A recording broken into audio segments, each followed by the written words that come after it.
Hello everyone, and this is my review for WWE's Money in the Bank 2015. And before going into the pay-per-view itself, I will go ahead and talk to how they decided to start off the show, which was the proper way of starting off the show, in the tribute to Dusty Rhodes, who passed away earlier this week. The tribute video that they showed during the actual kickoff show was a very touching one. Very, very good tribute video towards Dusty Rhodes and everything he had done in his career. The 10 bell salute at the beginning of the show was another really good touch. Something they've done in the past.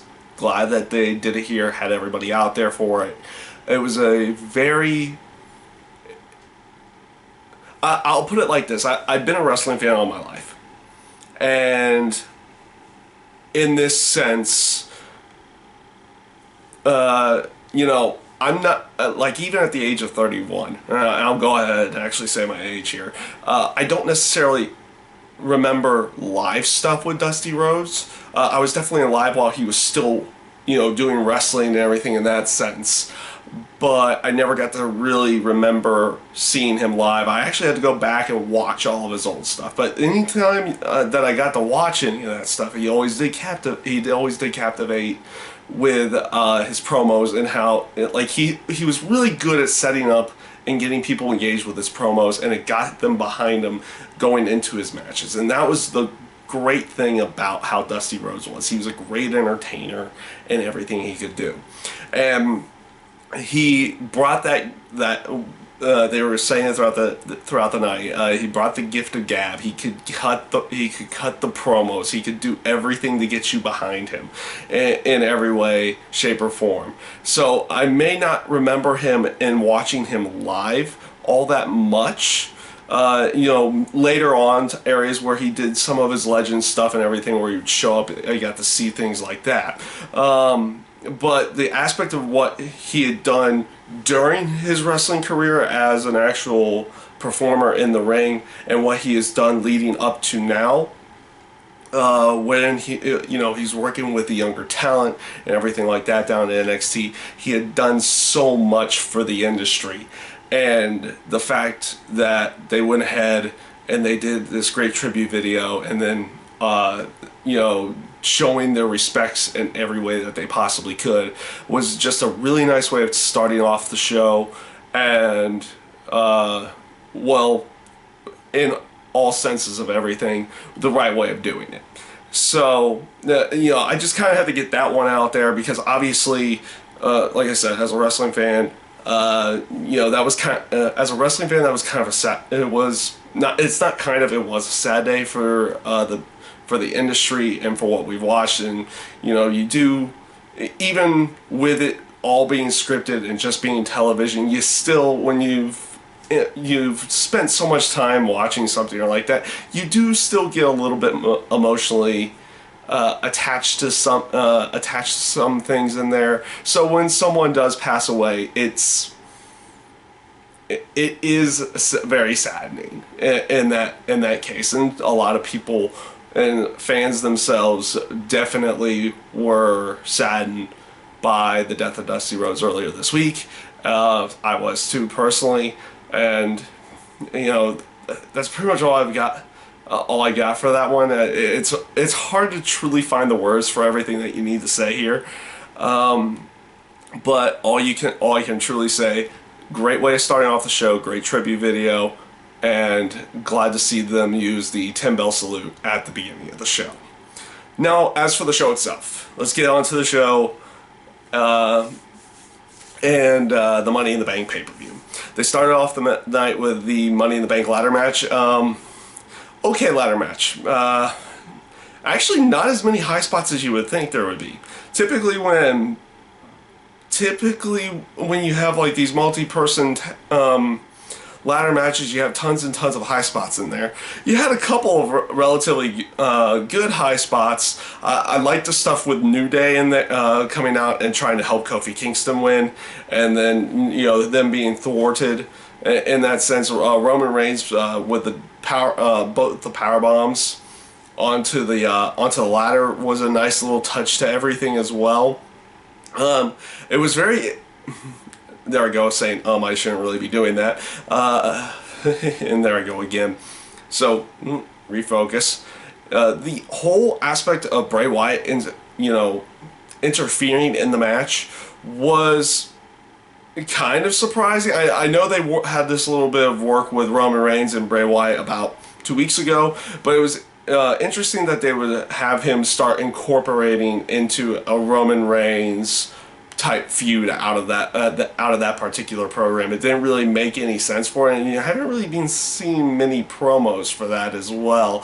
So interesting that they're going with a Roman Reigns and Bray Wyatt feud at this point in time, and they set it up for Battleground for their next special event for an actual one-on-one match. And the other real interesting aspect that I'm not too sure if I'm happy or not so much. We'll see where they go with this, but having Sheamus win was kind of out there. It was kind of out of the blue almost. Like I said, the way they kind of built this Money in the Bank match, the Money in the Bank ladder match up, it was pretty much a set in stone for almost Roman Reigns. I thought maybe somebody like the dark horse being Neville in this case would have been a good choice, or maybe even Kofi would have been a good choice in there. That could have really tried boosting New Day's heel run down the road there. But it was pretty much it felt like this was prime for Roman Reigns to win.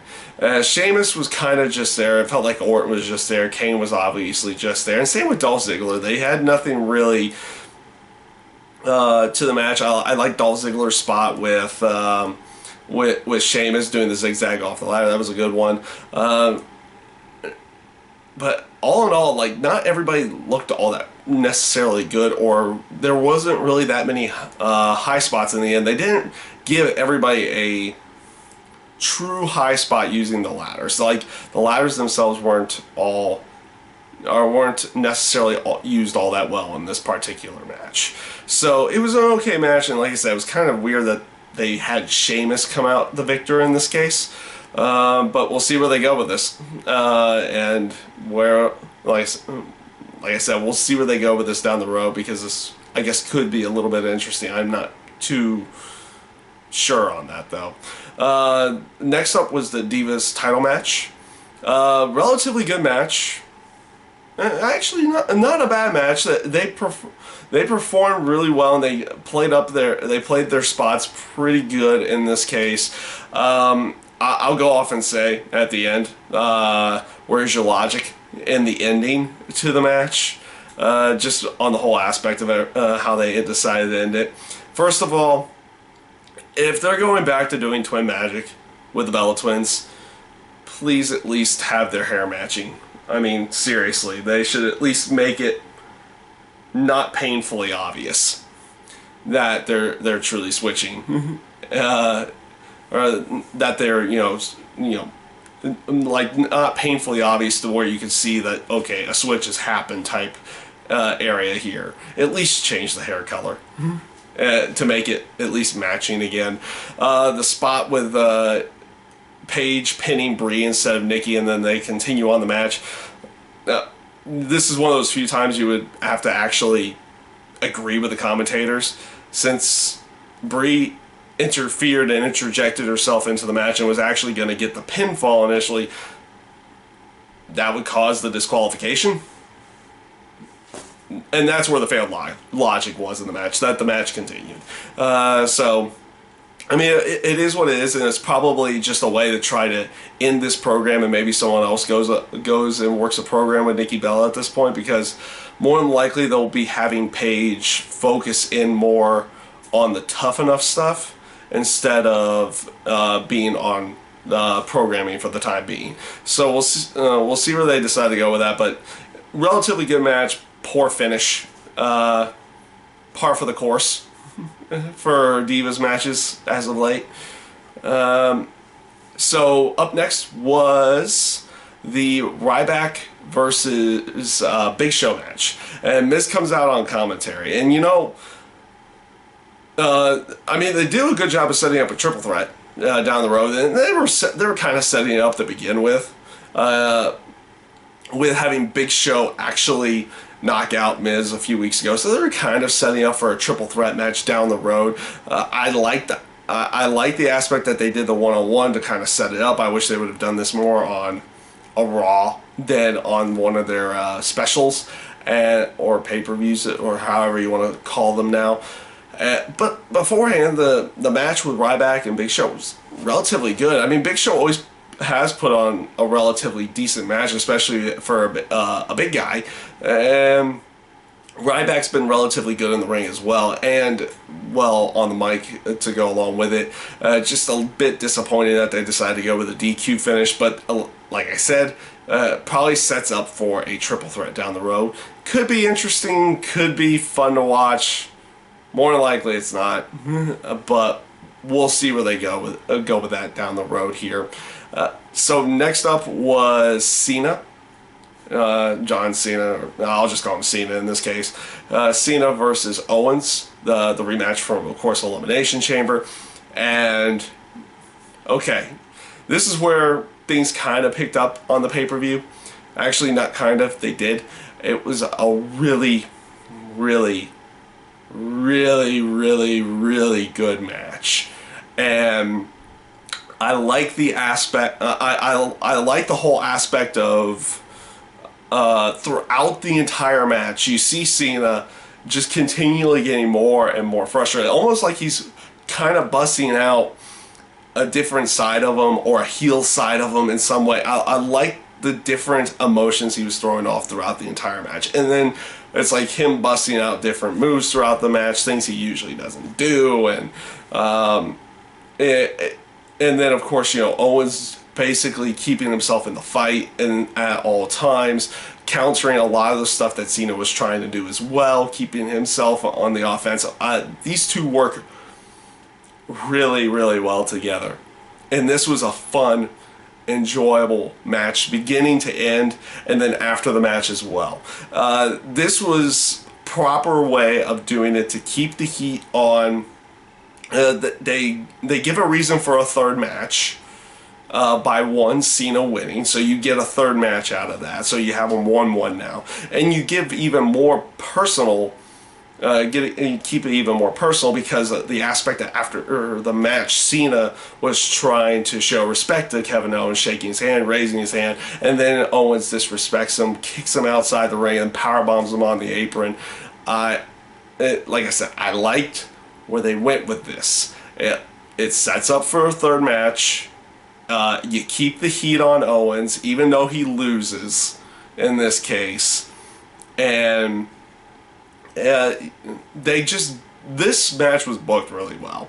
That's all you can really say in the end. It was, I mean, the overall product and everything that they put into the full match itself was done really well, but booking it in the terms of how they get to the match, and then the aspect of setting up for a third match in some way was done really, really, really well in this case. Glad that they decided to go with it again, and I'm actually glad they went with this type of finish for it as well. So we'll see how they continue on with this. They've got to continue on with it in some way, shape, or form, and we'll see how they can. Like I said, we'll see how they continue on with this here in the very near future.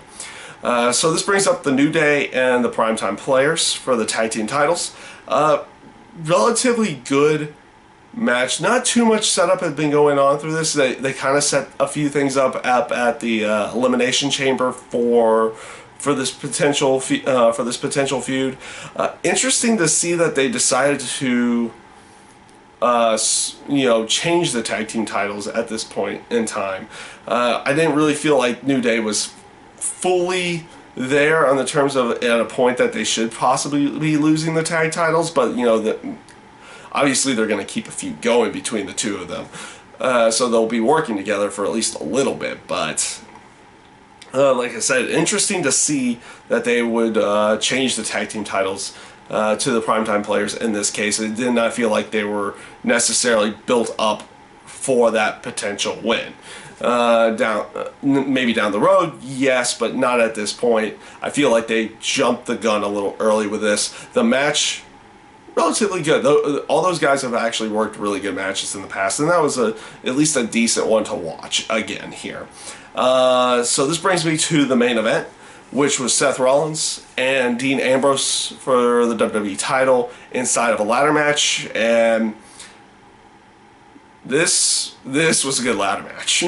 The whole aspect that they did with both Seth Rollins and Dean Ambrose here, like Ambrose getting attacked in the knee throughout most of the match, selling it throughout the entire match as well, like barely being able to climb or having issues climbing the ladder because of the knee, even hobbling up the ladder at times was really good touches that they added to it. They both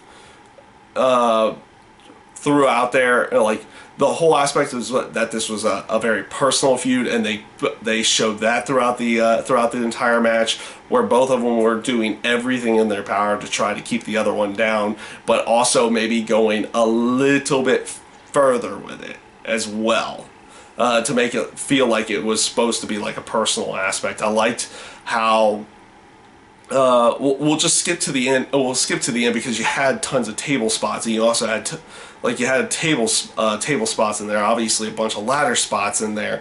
But I'll go towards the end here where you have you have Seth Rollins looking like he's about to win, but you have just Dean Ambrose clinging onto his leg, trying to hold on as much as possible. He would just get off the ladder instead of trying to kick him away to grab the belt, which he could have done. He decides to take it into a more personal area and attack Dean Ambrose a little bit more, burying him under the ladders and chairs, and still almost. And they also show the toughness and everything of Dean Ambrose in here by him actually getting up and almost still winning the match in the end. The spot with them both hanging onto the title and falling off with it was a great spot. Good way of, and a very good way of going. I like that aspect that it seemed like both of them had control until they fell, and then they call the winner because Seth Rollins held on to the title as when they fell and crashed and burned to the ground. So really good way of building the personal feud between the two of them. Actually, probably a good way of finishing the feud as well, and a good way of building Seth Rollins for the future and making him fully uncredible, because they obviously did this one without the whole interference thing, which kind of had hurt Seth Rollins in the past, that he always had interference and everything in that aspect. So this was a really good way of building Seth Rollins, because they show a different side of him in every sense of the word, and also him potentially being able to do everything on his own as well. So really good way of finishing off the show. Really good match between the two of them. It was fun and enjoyable ladder match. It was a great one. So overall, mainly because of Cena and Owens and the Seth Rollins and Dean Ambrose match, this turns out to be a pretty good show. Those two matches kind of saved it. The other ones were kind of, like the first ladder match for the Money in the Bank contract was fine. It was okay, but it wasn't anything special by any stretch. Divas match was bogged down by bad logic. But and the other matches themselves were just okay in their own rights, and not and I won't say it didn't add anything to, or add any types of substance. They were, like I said, Ryback and Big Show was not that bad. It was just, not necessarily all that good because they decided to go with a DQ type finish. And the Primetime Players and the New Day were kind of just, I won't say just there, but it was a little early to give the Primetime Players the tag team title match. Though I will say I liked the promo from the New Day as well. In there, I failed to mention that during the match. The way they were doing the promo was so good. I liked how at the end of it with Xavier Woods, you could tell he was almost like, he was at that point of trying to be positive, but I was like, hate. Oh, it was like he was. In that I'm very angry, but I'm still gonna say something extremely positive in this case. So the promo from Big E and Xavier Woods at the beginning was really good.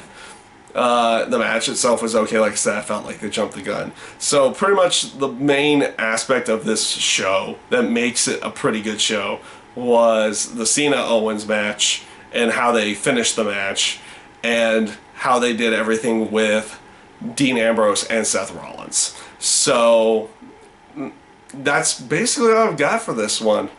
Like I said, overall pretty good show, mainly because of those two matches.